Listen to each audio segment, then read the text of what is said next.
Hi everyone, this is सूरज झा। आप सभी का बहुत बहुत स्वागत है सुहाल आईएएस में। और करंट अफेयर में ये हमारा तीसरा लेक्चर है। पहले लेक्चर्स में मैंने आपको नेशनल अफेयर करवाया था कंप्लीट 12 महीने का। उसके बाद मैंने आपको इंटरनेशनल अफेयर्स करवाया था। अगर आपने ये दोनों वीडियोस नहीं देखे हैं तो प्लीज़ जाके देखिए, क्योंकि दोनों वीडियो बहुत ही अपने आप में एक मास्टर क्लास है। और आपको बहुत सारे बुक्स पढ़ने की ज़रूरत नहीं है, कुछ करने की ज़रूरत नहीं है। वो दोनों वीडियो देखिए, पीडीएफ पढ़िए, and that will suffice all the need that you have. तो दोनों वीडियो जाके देखो, फिर ये तीसरा वीडियो। वैसे तो ऐसा नहीं कि बहुत लिंक वैंक ऐसा कुछ नहीं है, आप चाहो तो ये भी देख सकते हो, बट आपके इन्फॉर्मेशन के लिए 2 और वीडियोस पड़े हैं, आप उनको देख सकते हो इसी चैनल पे, ठीक है। और पीडीएफ के लिए टेलीग्राम चैनल, ठीक है, सुहल आईएएस बीपीएससी है, इनके डिस्क्रिप्शंस में भी डले होंगे, वो देख लीजिएगा, ठीक है। चलो जी स्टार्ट करें इकोनॉमिक अफेयर्स। चलो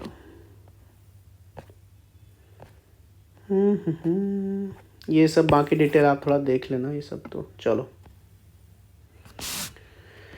हरे कृष्णा। देखो जी, इंडिया जो है ना अब चौथी बड़ी इकोनॉमी बन गई है इंडिया। और ये जस्ट रिपोर्ट अभी किसने लाया है, ये नीति आयोग के जो सीईओ है ना, बीवीआर सुब्रमण्यम। एक तो 2 चीज़ है कि नीति आयोग को सीईओ पूछ दे तो ये सुब्रमण्यम के बारे में याद रखिएगा, बीवीआर सुब्रमण्यम। तो इनके रिपोर्ट के हिसाब से इंडिया जो है ना अब फोर्थ लार्जेस्ट इकोनॉमी है वो विश्व का, ठीक है।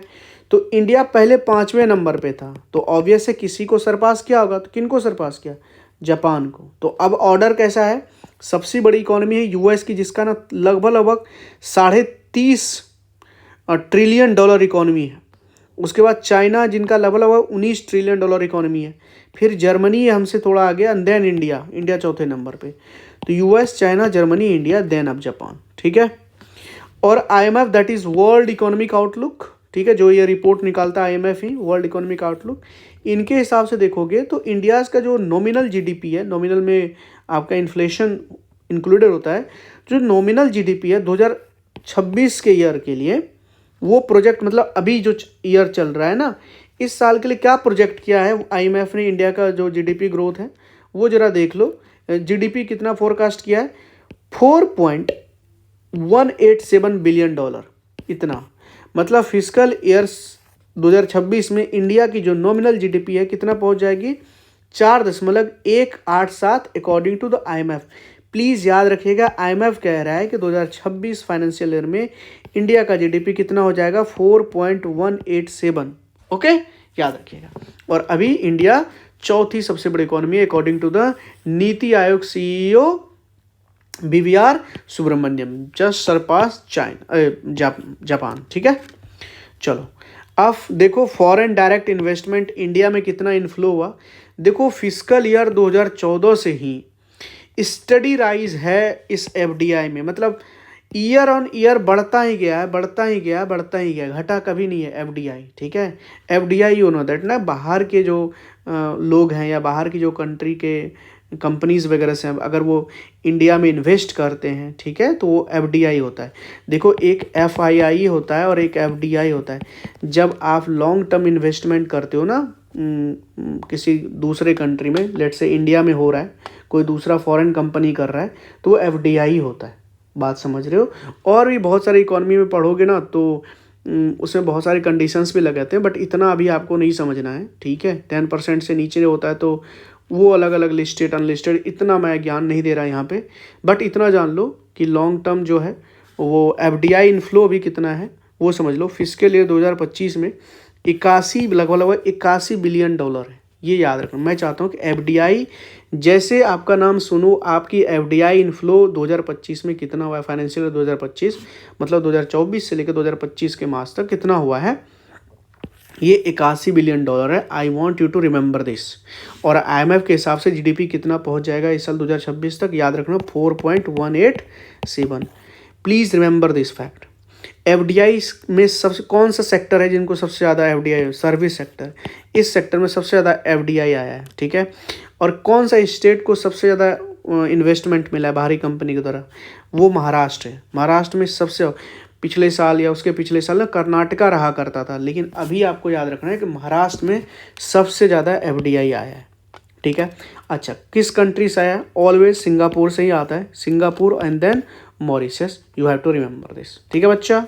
Next we have RBI annual report 2024-25।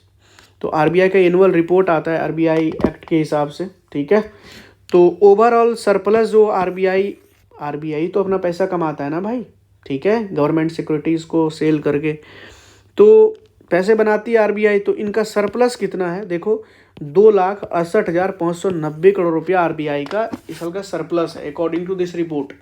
ठीक है, और कैश टू जीडीपी रेशियो कितना है? 11.2%। ये याद रखना, कैश टू जीडीपी रेशियो 11.2%। और समझना प्रोजेक्शन क्या है, इंडिया का जीडीपी ग्रोथ रेट रियल कितना रहेगा? आरबीआई का एनुअल जो रिपोर्ट है इनके हिसाब से जो फिजिकल ईयर 26 में जो ईयर चल रहा है इसमें जो ग्रोथ रहने वाला है, रियल बात बता रहा हूँ, नॉमिनल नहीं, ठीक है, रियल की बात बता रहा हूँ। ठीक है, वो 6.5% है। Please remember this, please remember this, 6.5% real GDP growth physical year 2026 में। और इन्फ्लेशन कितना रहेगा? 4% से बिलो, बैंडविड्थ ±2 के आसपास का। ठीक है, अच्छा एक और छोटा सा न्यूज़ है कि 500 रुपये का जो नोट है ना, इनका सबसे ज़्यादा शेयर भी है, मतलब वैल्यू में भी और वॉल्यूम में भी। अभी मार्केट में सबसे ज़्यादा जो नोट आपको मिलेंगे वो 500 के मिलेंगे, नंबर ऑफ नोट में भी और उनके अमाउंट में भी। ठीक है, नेक्स्ट आरबीआई का मॉनेटरी पॉलिसी अपडेट किया जून 2025 में। जरा इन देखो, आरबीआई ने क्या किया कि 0.5 बेसिस पॉइंट से ना रेपो रेट को घटा दिया।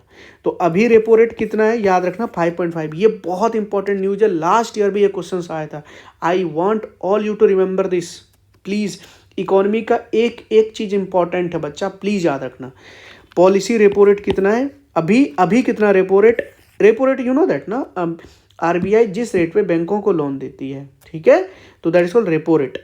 तो 5.5 है, पहले ये 6 था क्योंकि 0.5% से डिक्रीज किया, इसलिए ये चीज़ याद रखना इसको। ठीक है, अच्छा real GDP growth rate Q4 of the physical year 25, ये देखो कितना है, 7.4 है, और Q3 में कितना है, 6.4 के आसपास है। ठीक है, समझ रहे हो? अब यहाँ अगर देखोगे तो ये एनुअल रिपोर्ट के हिसाब से कंप्लीट साल का ये प्रोजेक्शन है जीडीपी ग्रोथ 6.5%, लेकिन एक क्वार्टरली बेसिस पे कि Q3 में 6.4 है, Q4 में 7.4 है, 6.4 Q3, एक और बढ़ा दो 7.4, ओवरऑल अगर देखोगे तो 6.5, ऐसे याद रखो। ठीक है, अच्छा इन्फ्लेशन, सीपीआई इन्फ्लेशन कितना एक्सपेक्ट किया है, कितना रहेगा? एनुअल रिपोर्ट के हिसाब से क्या बोला, 4.4 से नीचे रहेगा। ठीक है, और अभी क्या मॉनेटरी पॉलिसी के हिसाब से कितना एक्सपेक्ट किया है, 3.7% के आसपास रहेगा। तो रिमेंबर दिस ना, इस fact I want you to remember this, 3.7% inflation CPI से मेजर करते हैं, नॉट डब्ल्यूपीआई। ठीक है, चलो next periodic labour force survey PLFS जरा देखो, NSO रिलीज करते हैं। अनएम्प्लॉयमेंट रेट देखो अप्रैल 2025 में कितना है, 5.1%। बहुत इंपॉर्टेंट है, प्लीज़ याद रखिए। अनएम्प्लॉयमेंट रेट कितना है देखोगे तो 5.1%। रूरल एरियाज़ में जरा देखोगे तो 58% है, अर्बन एरियाज़ में 50% के आसपास है। अप्रैल 2025 की बात बता रहा हूँ। और करंट वीकली स्टेटस के हिसाब से देखोगे periodic labour force participation ratio among the person जिसका 15 साल है या उससे अभाव है, तो वहाँ पे जो पार्टिसिपेशन है वो 55.6% चला गया। ठीक है, ये याद रखिएगा। 15 या 15 साल के ऊपर वाले लोग का करंट वीकली स्टेटस देखोगे आप तो लेबर फोर्स पार्टिसिपेशन रेट कितनी है, 15.6%। ठीक है, ये तो जरूर याद रखना। उसके बाद ये SRS थोड़ा सा देख लीजिए जी, सैंपल रजिस्ट्रेशन सिस्टम SRS 2020 से 2022। ये रिलीज़ कौन करता है, ये सैंपल रजिस्ट्रेशन सिस्टम ये RGI रिलीज़ करती है, यानी रजिस्ट्रार जनरल ऑफ इंडिया। तो इस हिसाब से जो सैंपल रजिस्ट्रेशन सिस्टम के हिसाब से जो 2020 से 2022 का रिपोर्ट है, अभी हाल फिलहाल में रिलीज़ हुआ है, इस हिसाब से हाईएस्ट बर्थ रेट जो है ना बिहार का रहा है। ठीक है, कितना, 26.9% हाईएस्ट बर्थ रेट, और लोवेस्ट कहाँ का, अंडमान निकोबार का। ठीक है बच्चा, ओवरऑल देखोगे तो 19.1% का बर्थ रेट भारत का है। ठीक है, बिहार का याद रखना सबसे ज़्यादा हाईएस्ट है। उसके बाद देखोगे डेथ रेट है तो चंडीगढ़ में सबसे ज़्यादा डेथ रेट है, और सॉरी छत्तीसगढ़ में है, और लोवेस्ट जो है वो चंडीगढ़ में। ठीक है, इन्फेंट मोर्टेलिटी रेट देखोगे तो मैक्सिमम कहाँ है, मध्य प्रदेश में, मिनिमम कहाँ है, मणिपुर में। ठीक है, सबसे ज़्यादा बच्चा पैदा कहाँ हो रहा है, टीफीआर कहाँ हो रहा है, टोटल फर्टिलिटी रेट देखोगे तो बिहार में है, हर एक माँ जो है वो 3 बच्चों को जन्म दे रही है एवरेज। ठीक है, ये सबसे ज़्यादा हाईएस्ट बिहार में ही है, और लोवेस्ट कहाँ पे है, दिल्ली एंड तमिलनाडु में बराबरी है। अच्छा, इंडिया का टोटल फर्टिलिटी रेट कितनी है, 2 है, याद रखिएगा, लेकिन बिहार का 3 है।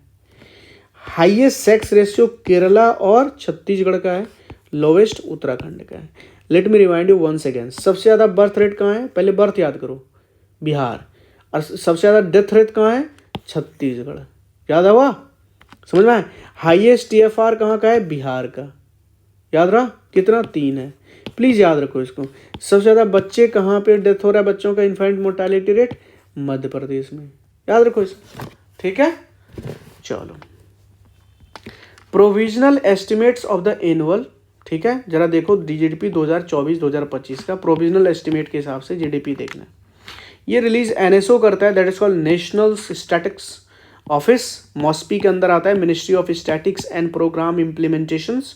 ठीक है, रियल जीडीपी ग्रोथ जो है वो 6.5% है, और यही फोरकास्ट जो है हमारा आरबीआई का एनुअल रिपोर्ट भी कर रहा था, 6.5%, याद रखना इसको। लेकिन नॉमिनल जीडीपी ग्रोथ रेट 9.8%, याद रखना।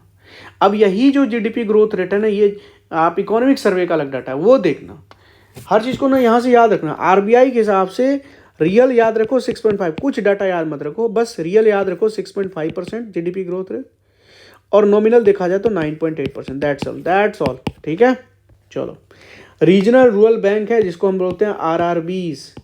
देखो ये 2006 से ही अमलगमेशन इसका स्टार्ट हुआ है, 3 फेज़ ऑलरेडी हो चुके हैं, ये चौथा फेज़ है जहाँ पे अमलगमेशन हुआ है। इस बार जो आरआरबी बैंकों का जो अमलगमेशन हुआ है, बहुत सारे बैंकों को मिला के एक बैंक बनाया गया under the programme called 1 state and 1 RRB, है ना। इसमें अभी टोटल 26 आरआरबी को एकजुट बना के एक बनाया गया है across the 11 states and UT, और ये सेंट्रल गवर्नमेंट ने किया। और क्यों, क्योंकि सेंट्रल गवर्नमेंट को ये जो पावर मिलता है, ठीक है, एक करने का, it is under RRB act 1976। तो यहाँ से 2 चीज़ें याद रखनी कि अभी कितने आरआरबी का अमलगमेशन हुआ है, तो 26 आरआरबी का हुआ है। ठीक है, आरआरबी एक्ट कब बना था, 1976 में, बस इतना याद रख लो आप, under the something call 1 state 1 RRB. या ये भी पूछा जा सकता है कि ये प्रिंसिपल जो इनके अंदर कितने बैंकों का वो हुआ, आरआरबी का कितना हुआ, तो 26 याद रखना। अच्छा, खरीफ क्रॉप के लिए अभी एमएसपी डिक्लेयर हुआ है न्यू, और राबी क्रॉप्स के लिए हुआ है, तो थोड़ा सा याद रख लीजिए प्लीज़, क्योंकि पूछते हैं यहाँ से क्वेश्चंस। देखो, एमएसपी जो है अनाउंस करता है ना, ये सेंट्रल गवर्नमेंट करता है, और ठीक है, ये अनाउंस सेंट्रल गवर्नमेंट करता है। डिसीजन कौन लेता है, CCEA, मतलब cabinet committee on economic affairs, और इसको चेयर कौन करता है, इसको पीएम साहब ही चेयर करते हैं, याद रखिएगा। खरीफ टोटल 14 क्रॉप्स हैं भाई, और राबी टोटल 6 क्रॉप्स हैं, और 2 अलग कैश क्रॉप्स वगैरह सबसे हैं, याद रखिएगा इसको। ठीक है, हाईएस्ट एमएसपी जिसको भी जाता है, सबसे ज़्यादा एमएसपी सिसमन को जाता है, याद रख पाओगे, सिसमन याद रखना। ठीक है, सबसे ज़्यादा जो हाइक हुआ है, सबसे ज़्यादा जो इंक्रीज़ हुआ है एमएसपी, वो किस में हुआ है, रागी में, और सबसे कम हुआ है मूंग में। अगर ये कम नहीं याद रखोगे तो प्लीज़ इसका तो याद रखना कि सबसे ज़्यादा हाइक जो हुआ है एमएसपी में, वो रागी में हुआ है अमॉन्ग खरीफ क्रॉप। लेकिन वही राबी क्रॉप में देखोगे तो सबसे ज़्यादा हाइक जो है वो मसूर में हुआ है, जिसको हम लोग लेंटिल बोलते हैं, है ना। Sorry, highest hike, sorry, I am so sorry बच्चा, I am so sorry. Highest hike जो हुआ है ना, वो रेप सीड एंड मस्टर्ड में हुआ है। और सबसे ज़्यादा प्राइस जो है ना, एमएसपी सबसे ज़्यादा किस में मिलता है, मसूर और लेंटिन में मिलता है, रिमेंबर दिस। ठीक है, चलो नेक्स्ट, एनिमल हस्बेंड्री का थोड़ा यहाँ भी इनका भी नंबर थोड़ा देख लीजिए। ठीक है, बहुत इम्पोर्टेंट है। इनको रिलीज़ किया जो मिनिस्टर हैं फिशरी, एनिमल हस्बेंड्री और डेयरिंग के, कौन है, राजीव रंजन सिंह। जिनको उर्फ लल्लन सिंह भी बोलते हैं, याद रखिएगा, हमारे बिहार से ही हैं, ठीक है। Minister of fisheries, animal husbandry and dairying है, ठीक है। मिल्क सबसे ज़्यादा आपका उत्तर प्रदेश प्रोड्यूस करता है, फिर राजस्थान, याद रखिएगा। कैसे याद रखिएगा, बहुत ज़्यादा पॉपुलेशन, बहुत सारी चीज़ें हैं, तो उत्तर प्रदेश, ठीक है। समझ में आया कि नहीं आया? हाँ। एग जो है ये आंध्र प्रदेश है, एग कहाँ है? आंध्र प्रदेश। मीट सबसे ज़्यादा ना, बकरा वकरा ये सब कहाँ? ये आपका वेस्ट बंगाल, देन यूपी, ये सब याद रखें। अब वूल जो है ये याद रखिएगा राजस्थान, एंड देन जम्मू कश्मीर, ठीक है, याद रहेगा। चलो एक और छोटी सी चीज़, मिल्क प्रोडक्शन में इंडिया लीड कर रहा है, सबसे ज़्यादा करता है, और एग प्रोडक्शन में इंडिया का सेकेंड रैंक है, बस। उसके बाद एग्रीकल्चर, मेजर एग्रीकल्चर क्रॉप 2024-25 का जो प्रोडक्शन हुआ है उसका थर्ड एडवांस एस्टिमेट थोड़ा देखो क्या बोलता है, प्लीज़ याद रख लीजिएगा प्लीज़। राइस और वीट का तो मैं सच में चाहता हूँ आप याद रखें। राइस का टोटल प्रोडक्शन कितना हुआ है? 1490 है ना लाख मिलियन टन्स, ये प्लीज़ याद रखिएगा इसको, है ना। और इसका 1175 LMT, प्लीज़ रिकॉर्ड प्रोडक्शन हुआ है, प्लीज़ याद रखिएगा। अगर आप ये याद रख पाओ तो बहुत अच्छी बात है। श्री अन्ना जिसको मिलेट बोलते हैं, ये 180 LMT है, याद रखिएगा। और शुगर कैन कितना है? लिस्ट तो बहुत है लेकिन यही 4 इंपॉर्टेंट है। 4500 याद रखिएगा, 4500, एक याद रखने की जरूरत नहीं है, 4500 के आसपास याद रखो। 4500 है LMT शुगर कैन का, तो याद रखो। श्री अन्ना का कितना हुआ? 180। शुगर कैन का कितना हुआ? 4500 के आसपास, ठीक है। राइस का कितना हुआ? 1500 के आसपास, 1490। और वीट का कितना हुआ? 1175। 4-5 बार देखोगे ना याद हो जाएगा, ठीक है। World trade and statics review 2023 देखिए जरा। ये जो वर्ल्ड ट्रेड स्टैटिकल रिव्यू कौन करता है? WTO। वर्ल्ड ट्रेड है तो WTO ही करेगा, ध्यान से देखिए। अब ग्लोबल मर्चेंडाइज, ये मर्चेंडाइज की बात कर रहा हूँ, सर्विस की बात नहीं कर रहा हूँ, मर्चेंडाइज की बात कर रहा हूँ। सबसे ज़्यादा जो एक्सपोर्ट होता है वो चाइना करता है, उसके बाद USA करता है। और एक्सपोर्ट के मामले भारत का पोजीशन कितना? 18वें, ठीक है। अब भारत 18वें नंबर पर आता है एक्सपोर्ट के मामले में। और टोटल ग्लोबल जो एक्सपोर्ट होता है उसका कितना % भारत करता है? लेस देन 2%, याद रखिएगा, 1.8%।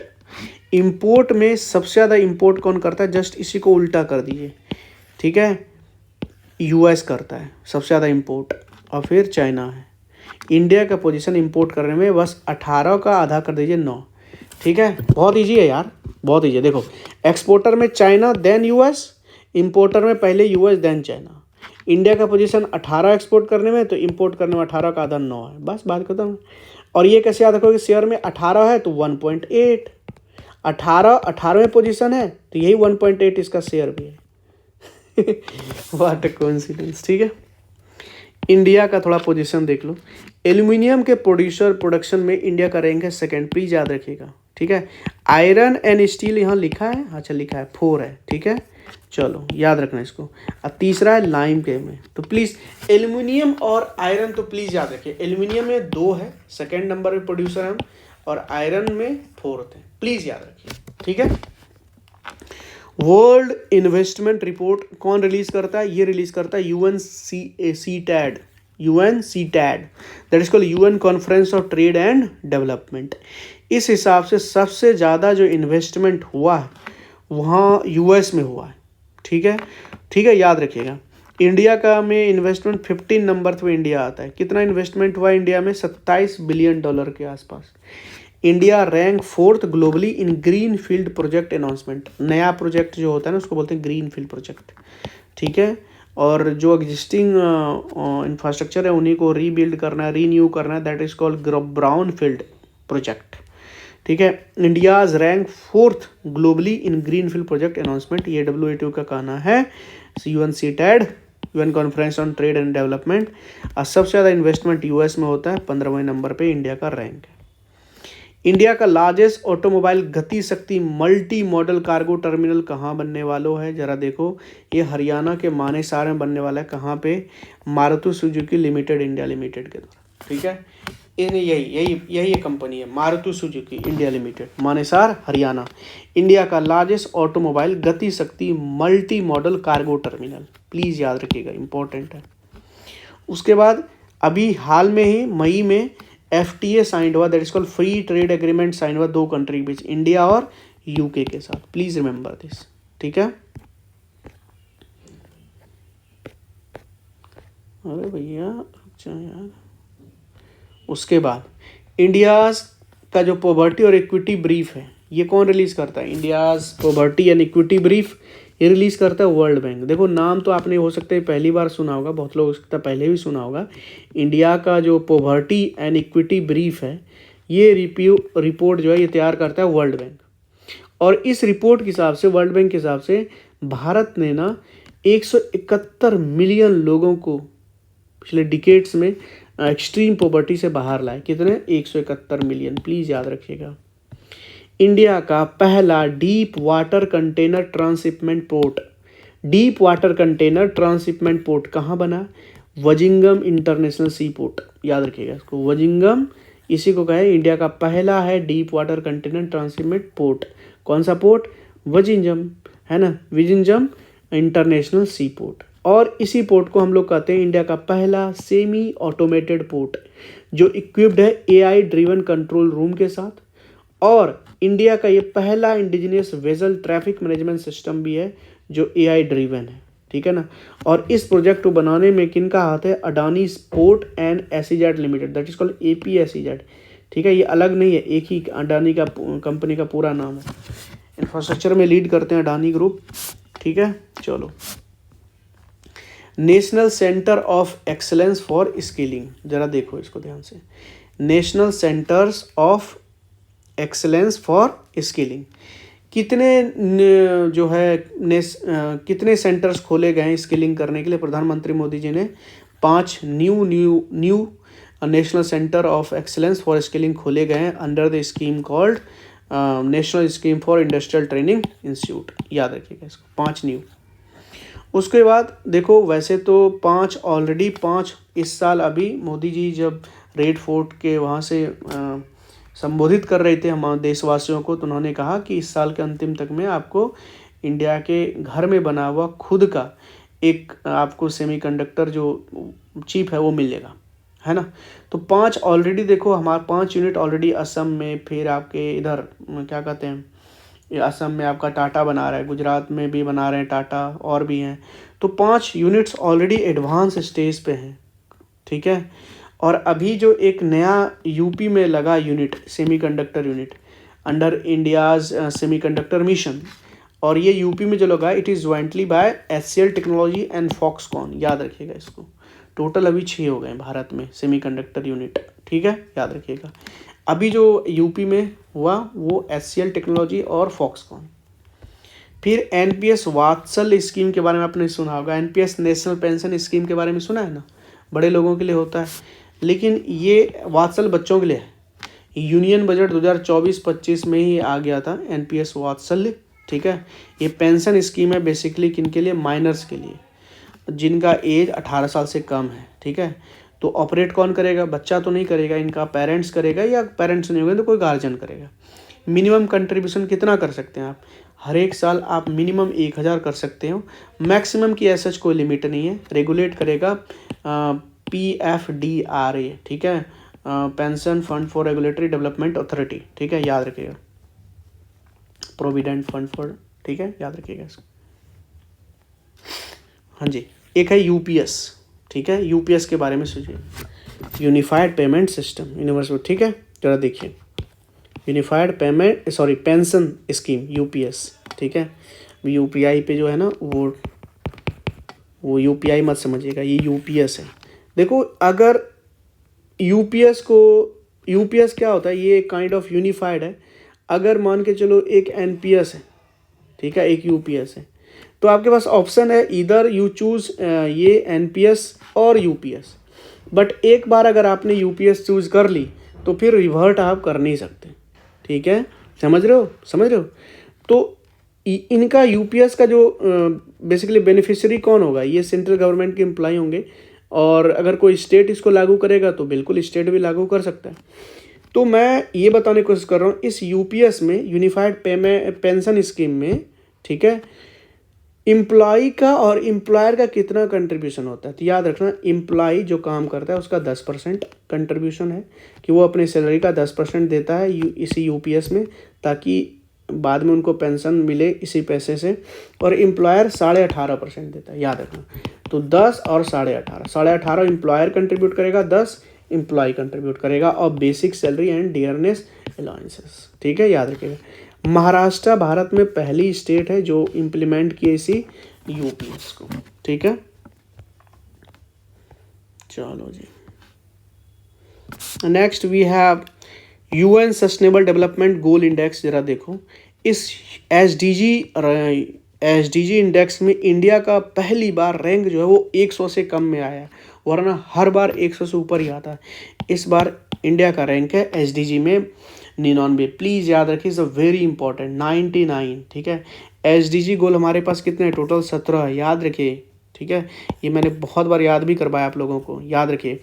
तो इस इंडेक्स के हिसाब से ये रिपोर्ट बोलता है कि टोटल 17 के 17 जो गोल्स हैं, जो 2030 तक अचीव करने, ये टारगेट रखा था। पहले एमडीजी चलता था, मिलेनियम डेवलपमेंट गोल, जो 2000 से लेकर 2015 तक चला, और एसडीजी 2015 से लेकर 2030 तक चलना था। कह रहा है ये रिपोर्ट कि नन ऑफ द 17 ग्लोबल गोल जो है ना वो ट्रैक पे है टू बी अचीव्ड बाय 2030, कोई भी नहीं, ठीक है, याद रखिएगा। तो इस एसडीजी इंडेक्स में किसने टॉप किया है, फिनलैंड ने टॉप किया है, याद रखिए। ग्लोबल एनर्जी इन्वेस्टमेंट रिपोर्ट 2025 कौन रिलीज करता है, ये एनर्जी इन्वेस्टमेंट रिपोर्ट वगैरह सब ना IEA करता है, that is called international energy agency, याद रखिएगा, बहुत इंपॉर्टेंट एजेंसी है ये। इसके हिसाब से 2025 में देखोगे तो इंडिया का रिन्यूएबल एनर्जी इन्वेस्टमेंट कितना है, $37 बिलियन, नॉट सो इम्पॉर्टेंट, ये रिपोर्ट बस याद रखो। नेशनल टाइम रिलीज स्टडी क्या है ये, जरा देखिए। बेसिकली ये नेशनल टाइम रिलीज स्टडी क्या बोलता है कि भाई कोई कार्गो जो रिलीज होता है अपने पोर्ट से ना, उनकी थोड़ी एफिशिएंसी के बारे में बात करता है। It is time taken for the cargo release, helping to evaluate the efficiency of the clearance process, ठीक है। अब है ह्यूमन डेवलपमेंट रिपोर्ट, ये भी बड़ा इंपॉर्टेंट है, याद रखिए। जिस तरह एसडीजी में इंडिया का रैंक कितना था, 99 था, अब ह्यूमन डेवलपमेंट रिपोर्ट में इंडिया का रैंक है 133। बट इसमें मैं चाहता हूँ स्कोर भी याद रखो। बिहार पढ़ाऊंगा तो बिहार में अलग से बता दूंगा। अभी इंडिया का स्कोर ह्यूमन डेवलपमेंट रिपोर्ट में, जो कि यूएनडीपी रिलीज करता है ना, यूनाइटेड नेशन डेवलपमेंट प्रोग्राम, इसमें इंडिया का रैंक है 133 और स्कोर है 0.685। Please remember this, 0.685। टाइटल क्या है, a matter of choice, people and possibility in the age of artificial intelligence, ठीक है। नेक्स्ट वी है पंचायत एडवांसमेंट इंडेक्स। देखो पहली बार ये इंडेक्स तैयार किया जा रहा है भारत में, ये मिनिस्ट्री ऑफ पंचायती राज कर रही हैं, जो अलाइंड है with the localisation of SDG, ठीक है। इन इंडेक्स के हिसाब से कोई भी ग्राम पंचायत, नो ग्राम पंचायत जिनको ये अचीवर स्टेटस मिला है, किसी को भी नहीं। फ्रंट रनर में कौन है, गुजरात है।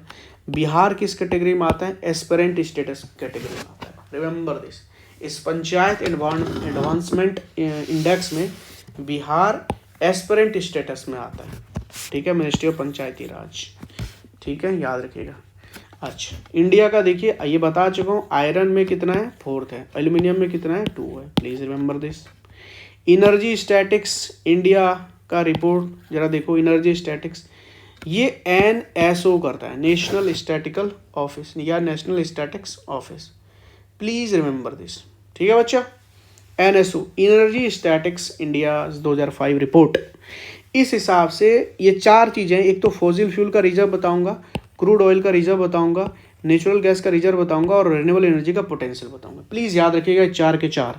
सबसे ज़्यादा फॉसिल फ्यूल जैसे पेट्रोलियम हो गया, कोयला हो गया, ये नेचुरल गैस हो गया, ये सबसे ज़्यादा जो रिजर्व है वो उड़ीसा में, प्लीज़ रिमेंबर दिस। और उसके बाद झारखंड, ठीक है।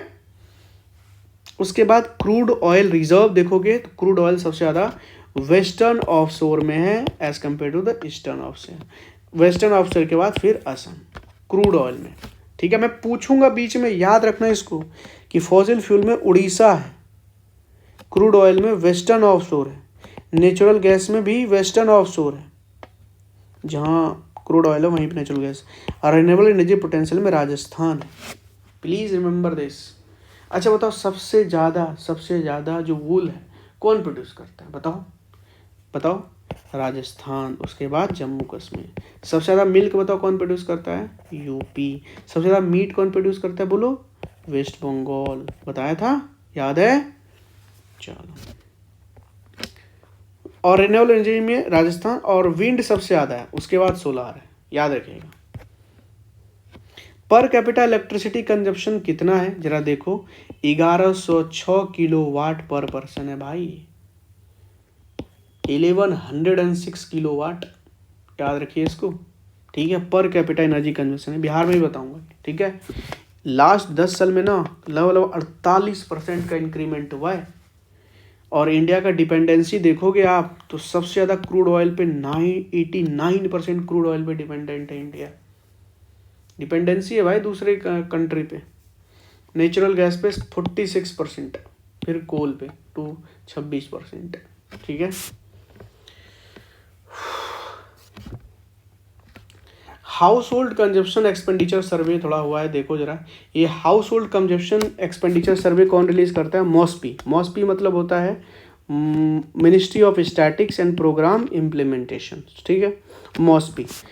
तो इसके हिसाब से देखो, सबसे, वैसे तो इतना इम्पोर्टेंट ये न्यूज़ नहीं है, ठीक है। ये monthly per capita consumption expenditure की बात कर रहा है। सबसे ज़्यादा रूरल एरियाज में इंक्रीज हुआ है, कहाँ पे, उड़ीसा में। Not so much important, please इन सब पे ज़्यादा ध्यान मत दीजिए। इंटरनेशनल इंटेलेक्चुअल प्रॉपर्टी इंडेक्स जरा देखो, ये कौन रिलीज करता है, याद रखना इसको। लोगों को लगता है इंटेलेक्चुअल प्रॉपर्टी वगैरह सब है, ये फिर है या फिर इनोवेशन है तो वीपो रिलीज करता है। No no no no, it is US chamber of commerce international intellectual property index, ये करता है यूएस चैम्बर ऑफ कॉमर्स, ठीक है। इसके हिसाब से इंटेलेक्चुअल प्रॉपर्टी में सबसे आगे कौन है, ये खुद ही है, यूएस है। इंडिया का रैंक है 43, ठीक है। चलो एचडीआई में बताओ इंडिया का रैंक कितना है, 133। रैंक स्कोर कितना था, 0.618 था ना, ये वाला देख लो यार, नहीं 685 था, 685, ठीक है। अच्छा एसडीजी में रैंक बताओ भारत का कितना था, 99, पहली बार, याद रखना। और इंटेलेक्चुअल प्रॉपर्टी इंडेक्स में 43 है। अच्छा अभी रेमिटेंसेज जो बाहर लोग जाते हैं, हमारे इंडियंस जाते हैं, तो वहाँ से जो पैसे भेजते हैं वो रेमिटेंसेज के फॉर्म में आते हैं। थोड़ा उनका सर्वे हुआ है 2023-24 में, सबसे ज़्यादा भारत का ही आता है।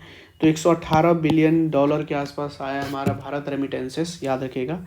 और इनका जो सबसे ज़्यादा सोर्स है वो हमारा इस बार यूएस है, ठीक है, लार्जेस्ट सोर्स है, लगभग 27% के आसपास, एंड देन यूएई। और सबसे ज़्यादा किस स्टेट में आता है, महाराष्ट्र में आता है, प्लीज़ रिमेंबर। और फिर केरला। तो इन्हीं यहीं के लोग सब बाहर जाते हैं, वहाँ से फिर पैसे भेजते हैं अपनी अम्मा को, ठीक है, ये याद रखिएगा। फोर्ब्स के हिसाब से वर्ल्ड बिलियनियर लिस्ट थोड़ा देखिए, इसके हिसाब से सबसे ज़्यादा बिलियनियर जो है ना वो यूएस है, यूएस में इस फोर्ब्स के हिसाब से। उसके बाद चाइना, देन इंडिया। इंडिया में टोटल कितने बिलियनियर हैं, 205, रिमेंबर दिस, ठीक है। इलॉन मस्क सबसे हैं जिनके पास सबसे ज़्यादा पैसे वैसे हैं, फिर मार्क जकरबर्ग है, ठीक है। इंडिया में सबसे ज़्यादा मुकेश अंबानी, फिर अडानी, एंड फिर सावित्री जिंदल, रिमेंबर दिस, ठीक है। इंडिया का रिन्यूएबल एनर्जी थोड़ा रिवॉल्यूशन देखो जरा कितना है।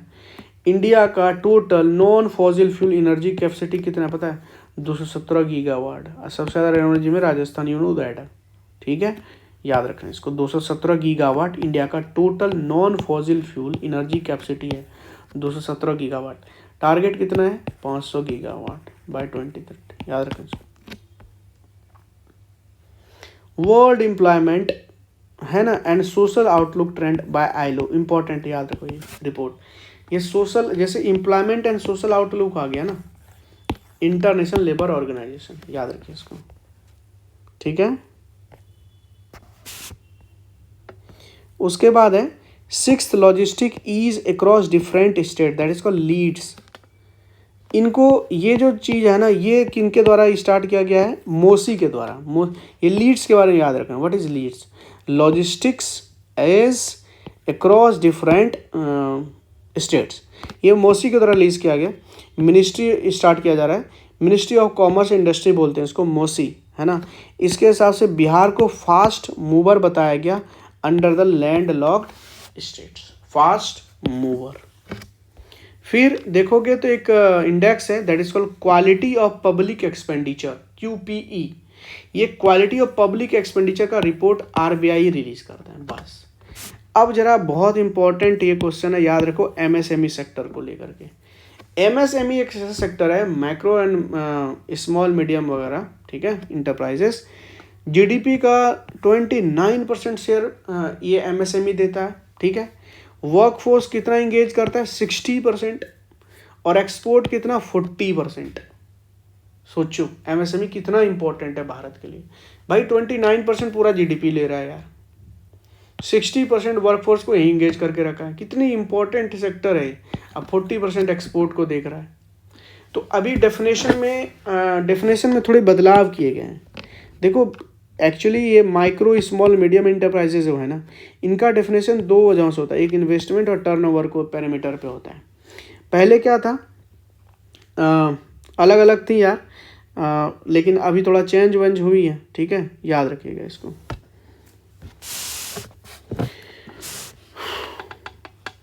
अभी क्या है, माइक्रो में 2.5, फिर 25, अब फिर 125, ये सब करोड़ में है। मतलब माइक्रो के लिए 2.5 करोड़ इन्वेस्टमेंट होनी चाहिए मैक्सिमम, स्मॉल के लिए 25 करोड़ और मीडियम के लिए 125 करोड़। टर्नओवर कितनी होनी चाहिए, 10 करोड़ से ज़्यादा नहीं। स्मॉल के लिए 100 करोड़ से ज़्यादा नहीं। मीडियम के लिए टर्नओवर कितनी होनी चाहिए, 500 करोड़ से ज़्यादा नहीं। अब इसको याद करने का तरीका समझ लो, क्योंकि ऐसे याद कर नहीं पाओगे। तो सबसे पहले तो ये लिस्ट लिख लोगे, माइक्रो स्मॉल मीडियम, ठीक है, और इधर इन्वेस्टमेंट, इधर टर्नओवर। टर्नओवर हमेशा ज़्यादा ही होता है इन्वेस्टमेंट्स, ठीक है। देखो ध्यान से देखोगे तो यहाँ भी 25 है, 25 है, 25 है और यहाँ 1 लग गया। तीनों जगह तो 25 नहीं रख सकते ना, क्या करो 25, 25, 25, यहाँ 1, ये छोटा थोड़ा तो यहाँ पॉइंट बैठा दो, ये इसको रहने दो, ये इसको रहने दो। समझ में आया, नहीं समझा, चलो फिर से बताता हूँ। 25, 25, 25, पहले में पॉइंट बैठा दो, दूसरे में कुछ मत करो, तीसरे में 1 लगा दो। तो ये हो गया टर्न इन्वेस्टमेंट। और टर्न ओवर के लिए क्या याद करोगे, देखो 1 0 2 0 है ना, कितना मल्टीप्लाई हुआ 10, अब कितना मल्टीप्लाई हुआ 5, ऐसे तो 10 5 10 100 500, ऐसे याद रखो। समझ में आया।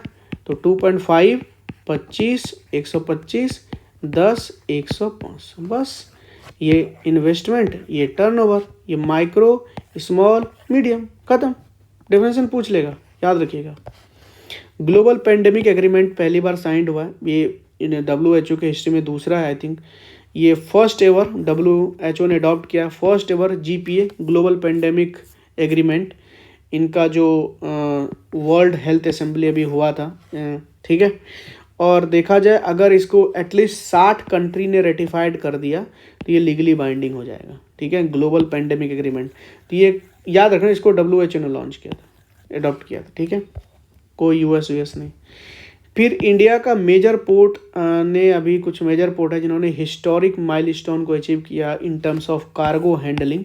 जरा देखो कौन कौन है, एक तो पारादीप है और एक दीनदयाल पोर्ट है, ठीक है।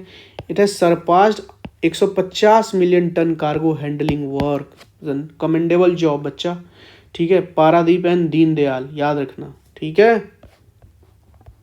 फिर डिजिटल पेमेंट अवार्ड देखो किनको गया है, ये डिजिटल पेमेंट अवार्ड 2024-25 गया है इंडिया पोस्ट पेमेंट बैंक को। ये India post payment bank under ministry of communication आते हैं, और ये अवार्ड कौन देता है, ये मिनिस्ट्री ऑफ फिनांस के अंदर एक आते हैं, डिपार्टमेंट ऑफ फाइनेंशियल सर्विस, ये देता है। किसको गया, इंडिया पोस्ट पेमेंट बैंक को गया ये डिजिटल अवार्ड, याद रखिएगा। हमें याद है आज से 2-3 साल पहले बिहार सरकार को भी गया था। India's largest green financing NBFC, non banking financial company, कौन बनाई, इंडिया का सबसे बड़ा ग्रीन फाइनेंसिंग NBFC, ये इरेडा बना है, Indian renewable energy development agency, याद रखना। और इसको इसके लिए एक्सेलेंट अवार्ड भी मिला था, याद रखिएगा। It bags also excellent award, IREDA, India का लार्जेस्ट ग्रीन फाइनेंसिंग NBFC। उसके बाद बच्चा कुछ DPSE that is called defence public sector undertaking, 3 ऐसे DPSU हैं जिनको मिनी रत्ना के स्टेटस मिला है। एक तो है मुनीशन इंडिया लिमिटेड, एक है आर्मर्ड व्हीकल निगम लिमिटेड, एक है इंडिया ऑप्टेल लिमिटेड। ठीक है, थोड़ा डिफिकल्ट है but you have to look into this. चलो next, world energy investment report, ये फिर एनर्जी वाले आए ना, तो IEA वर्ल्ड वाला, ठीक है, इंटरनेशनल एनर्जी एजेंसी इसको रिलीज करता है। फिर एक निवेशक शिविर नाम करके चीज़ें स्टार्ट की गई है, ये मोसा ने रिलीज करिया। मोसा मतलब मिनिस्ट्री ऑफ कॉर्पोरेट अफेयर्स, ठीक है, in collaboration with the SEBI मतलब security and exchange board of India. ठीक है, क्यों ये निवेशक शिविर स्टार्ट किया गया? सो दैट कि जो इन्वेस्टर्स हैं ना, उनके साथ ना डायरेक्ट इंगेजमेंट हो पाए और जो अनरिजॉल्व फाइनेंशियल क्लेम्स है ना, उसका रिजोल्यूशन निकल पाए। ठीक है, चलो, इंडिया का सोवरेन क्रेडिट रेटिंग देखो अभी कितना दिया गया है, जो एक मॉर्निंगस्टर DBRS है, एक इंटरनेशनल मल्टीनेशनल है, सोवरेन क्रेडिट रेटिंग देते हैं अलग अलग कंट्री को। ठीक है, और इन्हीं के बेस पे जो इन्वेस्टर होते हैं वो इन्वेस्ट करते हैं। तो इंडिया को जो दिया गया वो BBB का दिया गया है, याद रखिए, सबसे बेस्ट होता है AA, AAA, तो BBB का दिया गया है इस विथ स्टेबल आउटलुक। ठीक है, तो ये भी बुरा नहीं है। फिर एक शक्ति पॉलिसी अपनाया गया। ये व्हाट इज शक्ति पॉलिसी? बेसिकली देखो, जो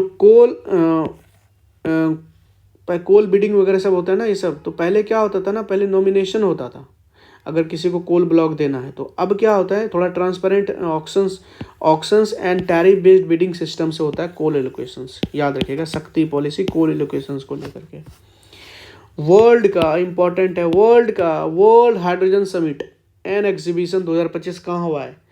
स्विट्जरलैंड के रॉटरडैम में हुआ। याद रखिएगा मेरी जान, world hydrogen summit and exhibition 2025 कहाँ हुआ है? Rotterdam, Switzerland. याद रखिएगा, वर्ल्ड हाइड्रोजन समिट। और ये जब समिट हुआ तो भारत की तरफ से कौन गए थे? भारत की तरफ से मिनिस्ट्री ऑफ रिन्यूएबल एनर्जी के सेक्रेटरी जो हैं संतोष कुमार सारंगी जी, ये गए थे। इन्होंने रिप्रेजेंट किया भारत को इस समिट में। ठीक है, आज ये ग्रीन हाइड्रोजन हब जो है ना, बेसिकली 3 मेजर इंडियन जो पोर्ट है ना, उसको आइडेंटिफाई किया गया है कि वहाँ पे ग्रीन हाइड्रोजन हब डेवलप किया जाएगा। वो कौन कौन है? एक कांदला पोर्ट है जो गुजरात में, एक पारादीप है जिन्होंने भी माइलस्टोन भी अचीव किया था in terms of cargo handling, और एक दीनदयाल था जिन्होंने अचीव किया था, पारादीप और दीनदयाल बताया थोड़ा देर पहले। और अभी 3 मेजर एयरपोर्ट है जिनको डेवलप किया जाएगा as a major green hydrogen hub की तरह। एक कांदला, पारादीप और तूतीकोरिन तमिलनाडु, पारादीप उड़ीसा एंड कांदला गुजरात। एक बहुत अच्छा इंटर्नशिप स्कीम है जिसको हम बोलते हैं PM इंटर्नशिप स्कीम। ठीक है, PM इंटर्नशिप स्कीम में क्या होता है कि आपको 1 करोड़ यूथ को 500 बड़ी जो कंपनी है उसमें 1 साल की इंटर्नशिप दिया जाएगा। 12 मंथ का जा कर के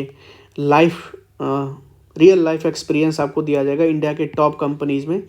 और इसके साथ साथ आपको ना क्या करेगा कि 12 मंथ तक में ना हर एक महीना आपको 5,000 भी सरकार देगी। ठीक है, 5,000 में 4,500 गवर्नमेंट ऑफ इंडिया देगी और 500 इंडस्ट्री देगी। ठीक है, जो कंपनी है वो देगी। ठीक है, और एक बार आपको एज एन ग्रांट जिसको बोलते हैं स्टाइपेंड, ये 6,000 का भी दिया जाएगा। ठीक है, और इसके लिए आपका एज होनी चाहिए 21 से लेकर 24 साल तक। ठीक है, ये आप याद रखिएगा। ठीक है, याद रखिएगा गवर्नमेंट के, और इतना ज़रूरी नहीं है वैसे बच्चा, आप ये याद रखना बस 5,000 दिया जाएगा और 6,000 का अलग से स्टाइपेंड, एक बार 5,000 मंथली दिया जाएगा। ठीक है, ये चीज़ आप याद रखिएगा। और जिनके घर में गवर्नमेंट जॉब है उनको ये सब नहीं मिलेगा। 8 लाख से ऊपर वाले लोगों को ये सब नहीं मिलेगा। जो भी इनके अंदर है उनके लिए वो बीमा प्रधानमंत्री जीवन ज्योति बीमा वगैरह सब प्रधानमंत्री सुरक्षा बीमा योजना से भी कवर्ड होगा, इंश्योर्ड होगा। ठीक है, ये चीज़ याद रखिएगा। फिर इंडिया का लार्जेस्ट ट्रेडिंग पार्टनर अभी कौन बन गया? देखो ये समय समय से चेंज होता रहता है, कभी US कभी चाइना, कभी US कभी चाइना। तो 2025 का डाटा मैं बता रहा हूँ, 2024 का डाटा अलग है, 2025 की डाटा मैं बता रहा हूँ अप्रैल का। US अभी आगे है। हमारा ट्रेड जो है ना आपस में 131 बिलियन के आसपास है। ठीक है, याद रखिएगा डॉलर में। उसके बाद चाइना 127 बिलियन के आसपास है। और इंडिया US के साथ नेगोशिएट भी कर रहा है बायलैटरल एग्रीमेंट को लेकर के, कि हम ना 2030 तक हम अपने जो बायलैटरल ट्रेड है हमारा वो 500 बिलियन तक पहुंचाएंगे। ठीक है, याद रखिएगा। वी हैव बच्चा Swavalambi scheme. What is this scheme? Swavalambi scheme क्या है? देखो, ये basically north east higher education institution के जो फीमेल्स हैं ना, वुमेन एंटरप्रेन्योरशिप, उनके लिए प्रोग्राम ये है बेसिकली स्वावलंबी स्कीम। इसको लॉन्च किया गया ministry of skill development plus NITI Aayog ने मिल करके। किस किस स्टेट में? असम में, मेघालय में, मिजोरम में। यहाँ की महिलाओं को बेसिकली इंटरप्रेन्योरशिप का प्रोग्राम दिया जाएगा। इस स्वावलंबी स्कीम के बारे में आपको पता होनी चाहिए। ठीक है, नीति आयोग की रिपोर्ट के हिसाब से इंडिया जो है 4th largest automobile producer globally है। तो ऑटोमोबाइल में इंडिया 4थे नंबर पे है नीति रिपोर्ट के हिसाब से, याद रखिएगा।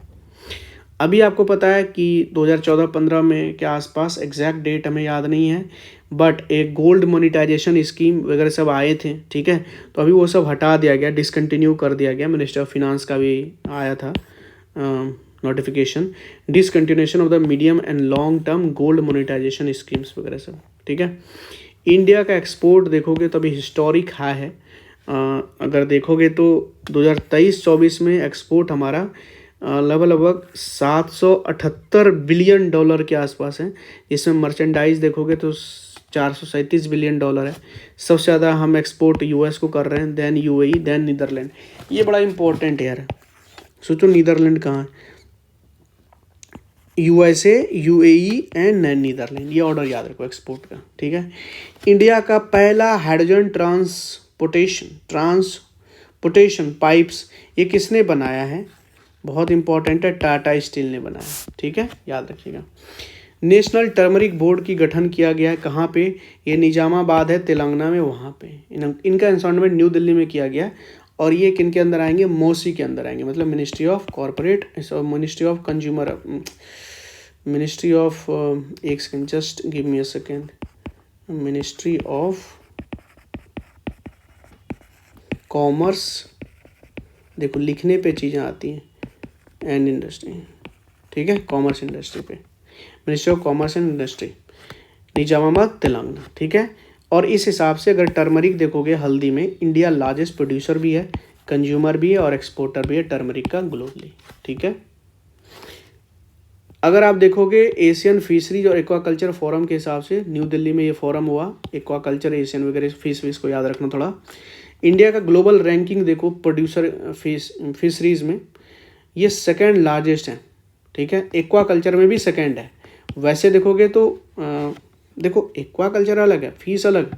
ठीक है, एक्वाकल्चर में बहुत सारी चीज़ आते हैं। तो एक्वाकल्चर और फिश प्रोड्यूसर में भारत का रैंक दोनों में सेकंड लार्जेस्ट है। ठीक है, लेकिन सी फूड एक्सपोर्ट के मामले में इंडिया का रैंक कितनी है? 4था है। सबसे ज़्यादा जो बेसिकली ये प्रोड्यूसर है वो आंध्र प्रदेश है, उसके बाद वेस्ट बंगाल है। Please remember this. Insurance sector में पहले अगर देखोगे कितना एफडीआई लिमिट था, फॉरेन डायरेक्ट इन्वेस्टमेंट कितना लिमिट था कि बाहरी कंपनी आके इन्वेस्ट कर सकते, कितना परसेंट तक? 74% तक इंश्योरेंस सेक्टर में कर सकता था, बट नाउ लिमिट रेज करके 100% कर दिया गया। Please remember that. और इंटायर जो प्रीमियम होगा ना वो आप इंडिया के अंदर ही इन्वेस्ट करेंगे। ठीक है, मिनिस्टर ऑफ फिनांस ने बताया। फिर ये एक इंडस फूड 2025 हुआ, इसको चिराग पासवान जी ने इनोग्रेट किया। ये union minister of food processing industry संभालते हैं। ग्रेटर नोएडा में इनोग्रेट हुआ था ये इंडस फूड 2025, याद रखिए। अच्छा, अभी सेंट्रल गवर्नमेंट ना, चूँकि जीएसटी जब से आया तो टैक्स डिवोल्यूशन को लेकर की चीज़ें अच्छी होती हैं। ठीक है, तो कितना पैसा टैक्स डिवोल्यूशन स्टेट्स को करेंगी सरकार, सेंट्रल गवर्नमेंट? 1,73,030 करोड़, इतने पैसे टैक्स डिवोल्यूशन होगा स्टेट्स को बाय सेंट्रल गवर्नमेंट। और लार्जेस्ट एलोकेशन किसको होगा? यूपी को, एंड देन बिहार को। तो बिहार को कितना करेंगे? 17,403 करोड़, याद रखिएगा, ये बहुत इंपॉर्टेंट है। Under tax devolution to states by central government Bihar को कितना मिला? 17,000, मतलब लगभग आप याद रखो 17,500 करोड़ के आसपास, 17,403 करोड़ के आसपास। ठीक है, सबसे ज़्यादा एलोकेशन यूपी को मिला, और टोटल एलोकेशन कितना? 1,73,000। ठीक है बच्चा, उसके बाद light house tourism in India.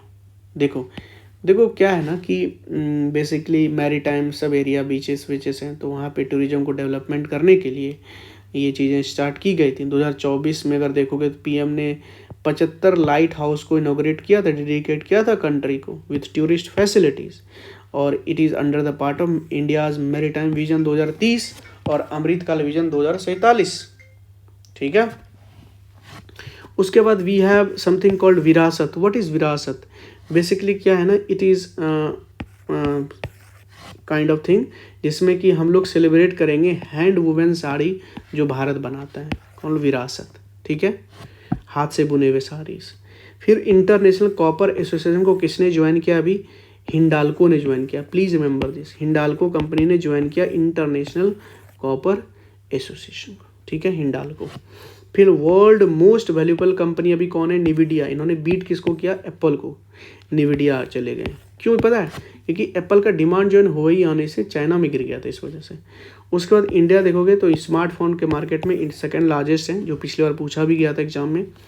फिर इंडिया का जीडीपी बेस को लेकर के बहुत क्रिटिसिज्म हुआ और होता आया है, क्योंकि देखो पहले हमारे जीडीपी जो बेस रेट था, जहाँ से मेजर करते थे बेस ईयर, वो 2004-05 था। 2015 में हमने उस बेस ईयर को चेंज करके 2011-12 बना दिया। तो अभी हमारा बेस ईयर जीडीपी का कितना है मेजर करने का?